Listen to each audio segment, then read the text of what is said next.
have made an mistake medication error. I did drop an entire packet of hydromorphone and I broke every single vial. Oh, you bad. Oh my God. It was highly embarrassing. Hey everyone, I'm Leon. And I'm Nicole, and this is Nursing a Couple. We are your two favorite unfiltered nurses. We are scrubbed in, switched on, and ready to dive into this week's episode, which is all about mistakes. Yeah. I was trolling Reddit recently and I came across a really interesting story about a nurse who made a mistake, and she took to Reddit to ask for some advice and just kind of rant a little bit, I think. A bit of reflection online. I think it's, as nurses, it's really hard to talk about mistakes in general, isn't it? So sometimes people go to social media and just try and find solace and just talk to other people about it. Yeah, I think it brings a lot of shame. Yeah, I think so. Unfortunately, it shouldn't. Mistakes are human nature. But it is a bit of a deeper topic. Especially in nursing when your main job is to look after patients. And so when you make a mistake, it's probably especially frowned upon. It's not like a spreadsheet or an Excel thing or Microsoft Word or... somebody's life is on the other end of your mistake. So it feels like it's a lot heavier. Yeah, so absolutely. It's a lot heavier to talk about. So yeah, we've got this story here and we just found it on Reddit. So if you found any other nursing stories, let us know. We're happy to talk about it. So we want to read you the story first. We'll give credit to the owner. And then we want to give you a bit of commentary after the story. After that, though, we want to talk about ourselves, the common mistakes we've done, the time that most mistakes are actually made, our individual mistakes, advice when you make a mistake, some learning opportunities, and sometimes mistakes are good things, for yourself. It makes you better. It makes you learn from your mistakes. So let's start with the story itself, shall we? Nicole, I think you should do the honors. You found this story. Sure. Okay. So we were on r/nursing and I found a story from Foxflight 1004 about 2 years ago. She says, or they, I don't know. Yeah, I don't know them. I don't. That was very rude of me. Yeah. Not all nurses are female. There are nurses out there. Shout out to all the nurses. She's shouting now. In dialysis, another nurse accidentally set a patient to remove 3 litres instead of 300 mils. Patient ended up with one of the lowest blood pressures I've ever personally seen. She was already having issues with BP maintenance before, but after that, we could never pull off anything and she passed a couple of weeks later. We were convinced she was going to code every treatment after. It wasn't necessarily the nurse's fault though. 3 litres is the machine default, so it was hard to know if she forgot to set the removal or it reset on her after she did it. There's a little bit missing there, which in parentheses, which we ended up finding a machine that would reset the goals and the treatment times on us with no warning about a month later. So let's kind of summarize the story a little bit, Nicole. Let's go back to the top here from Foxflight 2000. Foxflight 1004. So basically, this patient went into dialysis, which is a treatment where you take some blood out or you take some components out, and then you place it back in after you've filtered it, roughly in general sense. So this patient's dialysis was supposed to be 300 mils, but actually they took 3,000 mils. So what that means in layman's terms is taking fluid off a patient means it's literally that, removing water from a patient's circulation. So when you take 300 mils, that's not very much. A blood donation is generally 500 mils. Yeah. So you will do fine on 300. 3 litres, however, that's a lot. That's a damn lot. Because how much blood do we actually have circulating in our body? Circulating blood volume is between 5 and 8 litres. So 5 litres for a small woman. Female, yes. 8 litres for a large male. So it's possible this patient, if it was a female, you would have removed half of her entire fluid in her body. Around about. That's potentially. That's crazy. That's a crazy amount. That's a lot. And a dialysis session lasts about 5 hours. So taking off so many mils in such a short span is very concerning, to say the least. So let's look at the ramifications then. Of course, she was having BP issues before, but now, since you took off all that blood, she did have really, really low blood pressures. And this person said they've lowest blood pressures they've ever seen. Ooh, do you remember the lowest blood pressure you've ever seen? Oh, I don't know. The thing is, on the automatic blood pressure machines, if it actually goes too low, the machine can't pick it up and it just gives you a dash and a dash. So it doesn't seen that. it doesn't actually say what it is. You just know, hey, it's really damn low. And you know it's really damn low because it's been trending lower and lower. And then the next reading, it says, I don't know. But anyway, what's the lowest I've seen? I would say maybe 60s systolic. Yeah, I think low 60s Yeah, is low probably... 60s. Yeah, for context, it's usually 120 systolic. But anyway, we digress. Let's go back to the story. So this patient, she passed a couple of weeks later, which is really unfortunate. It might not have been from the dialysis, though. Might not have been. That's correct. We don't know. We're assuming. Yeah. So what other commentary do we have on the story? So reading back, the nurse on this particular Reddit said it wasn't necessarily the nurse's fault because 3,000 instead of 300, 3,000 is the machine's default. So it's hard to know if the nurse in question forgot to set the removal or it kind of reset on her after she did. So what does that mean? That means the machine's default is 3,000. I think that's quite dangerous. Yeah, that's very dangerous, I think. So that's a good question for the manufacturers of the machine. Why is it set to such a dangerously high level in the first place? I mean, yeah, the machine might be faulty in itself. But let's go to the nurse then as well. It's the nurse's responsibility to be checking what numbers, like, absolutely, yeah, you're working with before you start this thing, right? This really important thing for the patient. I think in nursing we have so many checks and we do multiple checks for the same thing. And this is one of those things, checking that you've set something up in the correct manner. And I wouldn't only check that once, I would check that 2 or 3 times. Yeah, definitely. Maybe that's one of the problems with nursing or doing the same job multiple times. You get a bit complacent sometimes. You can, absolutely, especially if you're in a rush. Or that's true. Yeah. A multitude of factors. Or you're distracted. So that probably leads us into the rest of the episode where we want to talk about mistakes itself and some of the topics we're discussing here. The first thing we want to probably start with is the most common nursing mistakes. Nurses are human as well. They do make mistakes. Nicole, what do you think some of the common nursing mistakes are? I definitely know that one of the most common mistakes is medication errors. I think they make up for the majority of mistakes that nurses make. I think that's quite well. I think that's well documented. I agree there. Medication errors are so rife. Yeah, rife. They're everywhere. Every patient has medications in the morning, afternoon, evening, and multiple of them at the same time, different routes, different doses, different, it's very difficult. Changes can happen from one shift to a next, even from the morning they might have a higher dose of pain medication and in the evenings they have a lower dose, or the medical team might have changed the doses that they have because something new has come to light. So it's very dynamic medications. So one of the things in nursing that exist to minimize errors, and you can't completely eradicate errors because humans make mistakes. One of the things is the medication rights, right? Yes. Yeah. There's conflicting kind of concepts on this, but there's the general 5 rights of medication. Yeah, that's what we were taught. Sometimes, I think, is it more now? Yeah, sometimes it goes up. Sometimes it's 7 and then 8 and then 9 rights. 9? Yes. That's insane. Yeah, it goes on a little bit. Like there's a little bit of weird stuff after the 5th and 6th. Should we try and name them? Do you remember them? So right patient. Right route. Yes, that's 2. Right medication. Yep. Right dose. Right time. Right time. I know there's right documentation, which is silly, but so that's the core 5. Started. That's the core 5. Let's talk about the rest of them, up to 9 perhaps. I have seen right to refuse. Yeah, so right to refuse is 1. Right documentation, and then I think, what are the others? I don't know. That's up to 7. There are more. That's ridiculous. There are more. Should we try and find out? No. Okay. We'll come back to it. If you want to know, let us know. Or if you know them. If you know, let us know in the comments. Yeah, that's right. So, yes, the 8 or 9 rights, we don't know how many, that help minimize medication errors. But it's not all about medication errors. No. There's other types of errors that happen. Yeah. So one of them, I think, is infection control errors. So, for example, breaking a aseptic technique or aseptic field. Probably very common in your area. That's right, yes. During surgery, all the blue stuff or the green stuff that's sterile, if something lands on it like a fly, or if a piece of your hair gets into the wound, that is a mistake, and unfortunately sometimes you don't always know.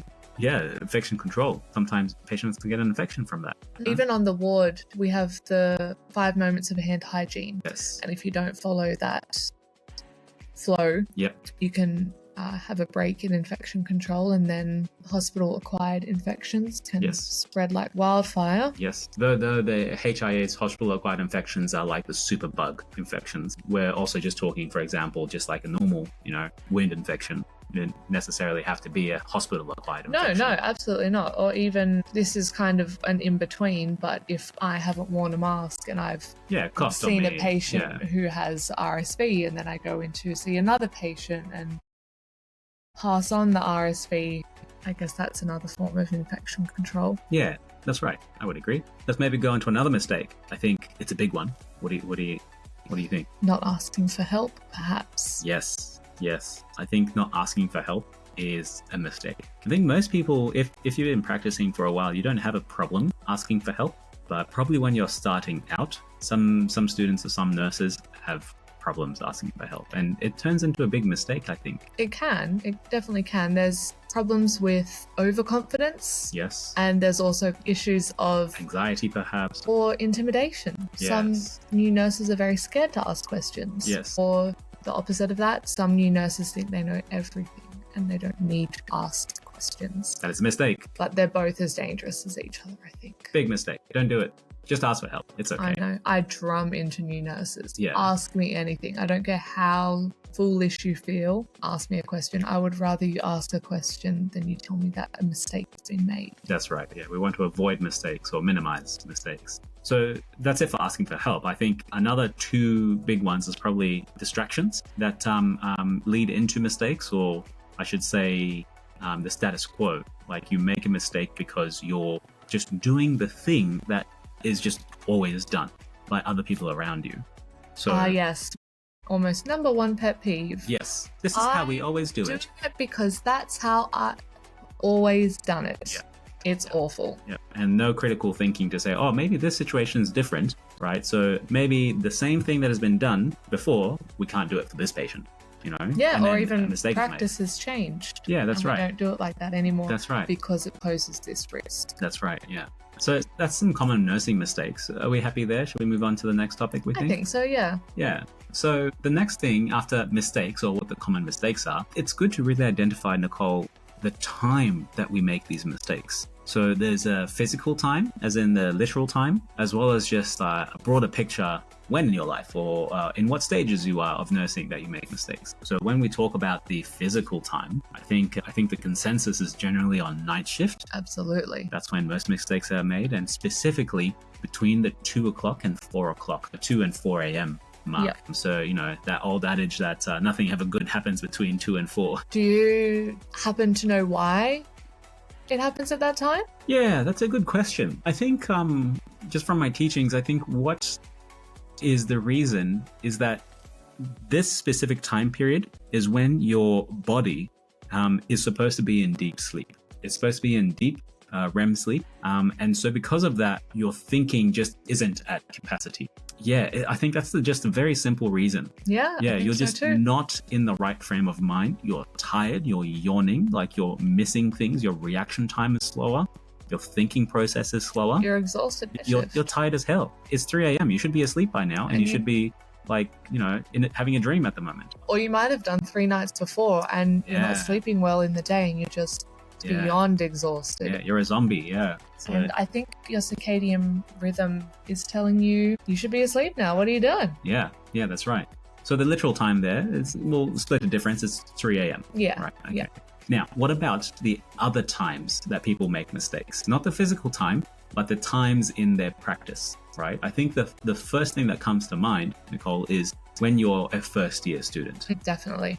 Yeah, because first years, you come straight from uni. Uni teaches you how to give medications, sure, but when you come onto the workforce, you'll see there's so many different types of meds, so many different ways of giving it, so many different distractions that are actually helping to increase your risk of giving medications and medication errors. And so it's just bound to happen. There's more samples that you're doing this item, and so you're going to make a mistake more often. So I think first years, Nicole. I think that's I think there's good reasoning for that. Also, though, you've been a nurse for 8, 9, 10 years, get a little bit complacent, also have that overconfidence, think you know everything. So I think that complacency can set in, and in your later years, you can just kind of think that you can go through your shift on autopilot.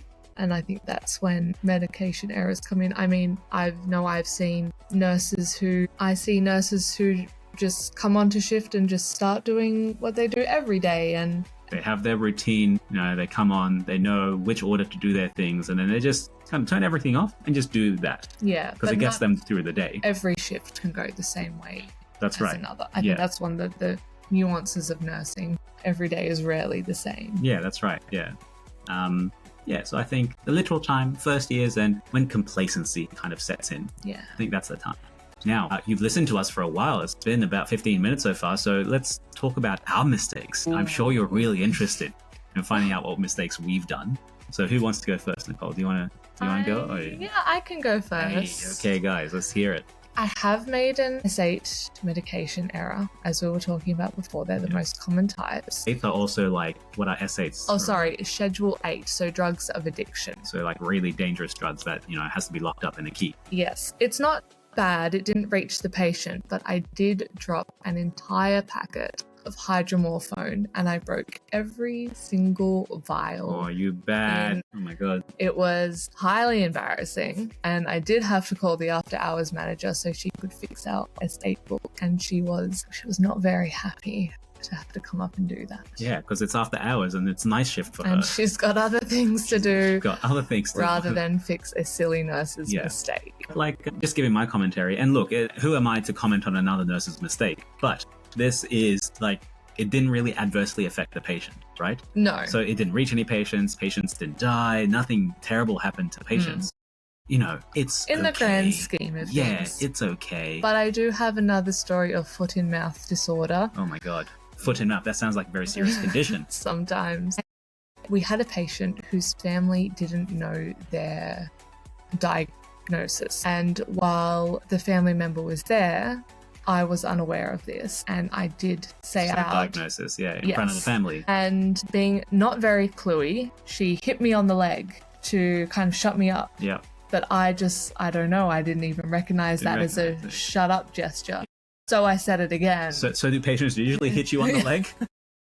Take anything really away from depends on the day, but not being privy to her shut up attempt. You said it again. I said it again. Jesus Christ. So yes. What was the diagnosis, by the way? Can we ask? Cancer. Oh, she had cancer. She had cancer. You just blurted it out in front of the entire family. Just one family member. Just one family member. Twice though. I know. Okay. Yes. Not very good on my part. That's okay. Patient still had it. They'd find out some other time. It is awfully embarrassing, though. That's okay. So, guys, let me show you my... Yes, let's put the spot... Sure. Okay. Here we go, guys. So, this was a difficult time in my practice as well. This is when I was still a younger, newer nurse, when we were doing brain surgery. So this was when I was a scrub scout nurse, so helping the surgeon. This patient was on the table, anesthetized, we're doing the brain surgery, and the surgeon had just started taking out some brain tissue, brain sample that we needed to know very dire if this patient had whatever it was, right? So we took out the sample. So taking out the sample, I have my hand right next to it, next to the head, and I see a instrument starting to slip from the surgeon's view or from the surgeon's field. And so instinctively, my job is to, make sure things are sterile, nothing falls. So using my hand that's holding the cup full of the specimen, I try and use my hand to go and grab the item, the thing that's falling. And I jerked too much and I spilled all the patient samples onto the floor. And that was not a good time because that was like one of the only samples the neurosurgeon can get from the patient's brain. But you don't want to be taking too much brain tissue, do you? So I'm like, holy crap, it's going to be so much harder for the surgeon to finish the surgery to find out what disease or cancer or whatever this patient had. And I was like, oh my God, I'm so sorry. I was like mortified. It was like a deep down, like, holy crap, that sort of mistake. Yeah. And from then on, I said, I'm not going to do this job anymore. No. There's too much pressure. I mean, that can be a fallout of mistakes. Yeah. You lose confidence. That's right. Yeah. It's in our topic, next one coming up. So we've talked a little bit about our mistakes. So what advice would you give to people when they make mistakes? I think the first one is just to be honest, right? Mm-hmm. Yeah. Say, I'm sorry I dropped that, or I'm sorry I told them the diagnosis, etc. You got to be honest. It's not necessarily about saying sorry, but being open that something has happened, something that shouldn't have happened has happened. And it's not everyone gets hung up on, oh my gosh, we're admitting that we made a mistake and now we can get sued or something. But your mistake may have impacted somebody else. And I think that's important that they know that this has happened. Yes. There's a term for it, isn't it? It's called open disclosure. Open disclosure. Yeah. It's not something you have to deal with yourself, individually as a nurse. It's something that I think the whole team approaches, like the doctors and treating team to a patient. The medication's errors been made. Yes, you disclose, but also the doctors get involved as well. So it's not all just on you, I think. No, Now, though, we've done open disclosure. We don't make the mistake again, right? Hopefully not. Hopefully you're not making the same mistake twice. I think if you're doing that, you're not learning from it. That's right. Yeah. And that probably brings us to the next topic, which is learning from mistakes or the learning opportunities. So like when mistakes can be useful. Yeah, I think so. I think the one thing I want to bring to mind is probably the Swiss cheese model. If you've ever seen this or heard of this, it's just basically think of a Swiss cheese. And a mistake happens when all the holes line up, where the straight line goes through the hole. So we want to prevent that or minimize that from happening. So you learn from your mistakes, you close one hole off. The machine that gave 3,000 mils instead of 300, you always double check that. Now it's always going to say 300, so you close that hole off. And then you keep doing that, and all of a sudden you don't have all the holes lining up. Maybe one thing won't go right, but there won't be a mistake by the end of it. So I think in a sense that's how some mistakes can be very beneficial for you, where you learn and stop and mitigate the same things from happening again. Does that make sense? Yeah, it definitely does. And I think it gives you an opportunity to reflect on your practice. So why did I make this mistake? Were you distracted? Yeah, was I distracted? Did someone come and talk to me during a med round? Or was it 3 a.m.? Yeah, what was the time? Was I very, very tired? Yep. And I think that's probably one of the biggest things we should be taking. We shouldn't be taking on shame. We shouldn't be taking on guilt. We should be taking on the learning opportunity that presents when we make a mistake. Yeah, well said. Oh, that was really deep. Thank you. Okay. Now, when mistakes go bad. And they can go so very bad. Yeah. Good to make jokes and everything, but mistakes in healthcare usually aren't a good thing. People are already in a vulnerable state. Absolutely. In healthcare, you add a mistake on top of it. So what happens when mistakes happen, Nicole? Absolute worst case scenario is a patient death. Wow. I would think a worst case is multiple patients die. Oh my goodness, that's morbid. That's an extreme mistake. Yeah. Well, there could be like a bad batch of drugs and all the patients got the drugs, But I don't think that's a mistake. Isn't that a company mistake? I think we're getting too deep. Okay, yeah, let's draw back. Let's draw back a little bit. Sure. So, extreme case, patients die. But there's lots of in between a patient being fine and a mistake and then a patient dying. So I think one of the things is, for example, your colleagues might treat you differently, or you might be seen differently by your colleagues. That nurse. Yeah, you made that mistake. That was such a silly mistake. Why would you do that? Yeah, unfortunately, I think we've all seen that. We all know it could have been us. It could have been our friend. Could have been anyone on the ward. Someone has always been that nurse. Yes. But luckily, that's the thing, right? It kind of moves on after that. You learn from that, and then you're not that nurse anymore. Yeah, someone else is that nurse. Yeah, hopefully, because mistakes happen all the time, right? So the spotlight's never on you for that long. Now, what about the managers? They also look at you a little bit differently. They have to think about risk and performance review, and saying, we're unhappy with this, or we saw you make a mistake, but you're progressing now. So the managers look at you differently. Sometimes. Yeah, differently to your colleagues. And what about the internal aspects of this for ourselves? I think that's the worst part of making a mistake. Your self-doubt that can creep in. You're beating yourself up over your mistake. I think that's the worst thing. One of the worst things that comes out of mistakes. The self-doubt is pretty heavy. Yeah, it can be, depending on the outcome of the mistake, like we said. That's right, yeah. I've definitely felt that. That self-doubt is what actually stopped me from doing the job again, didn't it? I actually decided from that moment, I'm not going to do this job anymore. I'm going to find another nursing job, something that I won't drop a patient brain on the floor. That is... Yeah, big self-doubt. Big self-doubt. Yeah. But that's the worst of it, right? That's when things go crazy. What about, there's funny mistakes. Nurses have fun at work too. Oh, yeah. Yeah. So what we did was we went to Reddit again, a favorite place for nursing stories, and we found some funny as hell nursing stories. So, Nicole, I want to read this to you. You tell me what you think. This is from Princess Shelby, nearly 2 years ago. She's an RN. She or he is an RN, right? Well, princess, perhaps. Princess gives it away. Let's not assume, right? Let's not stereotype. I went to assess this new patient, and I had my stethoscope over her gown. I tried to listen to her bowel sounds, but couldn't hear anything. The patient asked me, "What are you trying to listen to?"